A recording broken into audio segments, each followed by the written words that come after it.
అంటే బ్రేక్ఫాస్ట్ తిన్నా, లంచ్ తిన్నా, డిన్నర్ తిన్నా కూడా ప్రతి మీల్లో కూడా కొంతవరకు ప్రోటీన్ ఉండటం అనేది చాలా చాలా ఇంపార్టెంట్. సో ప్రోటీన్ అనేది ఎలా మీ డైట్లో ఇంక్లూడ్ చేసుకుంటారు అంటే, ముఖ్యంగా ప్రోటీన్ రిచ్ డైట్ అనేది ఎందులో ఉంటుంది అంటే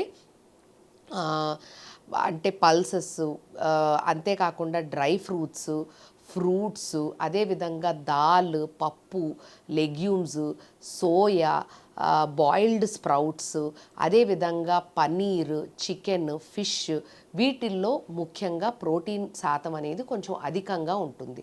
అంతేకాకుండా ఎగ్స్లో కూడాను ప్రోటీన్ అనేది ఎక్కువగా ఉంటుంది. సో ముఖ్యంగా ప్రతి ఒక్క ప్రెగ్నెంట్ మదర్కి కూడాను at least 150 grams of protein intake అనేది ప్రతిరోజు ఉండాలి. కాబట్టి వాళ్ళ డైట్లో ఎట్లా వాళ్ళు ప్లాన్ చేసుకుంటారు అంటే, మార్నింగ్ బ్రేక్ఫాస్ట్లో కానీ, లంచ్లో కానీ, డిన్నర్లో కానీ ప్రతి మీల్లో కూడా ప్రోటీన్ ఉండేటట్టు చూసుకోవడం చాలా చాలా ఇంపార్టెంట్.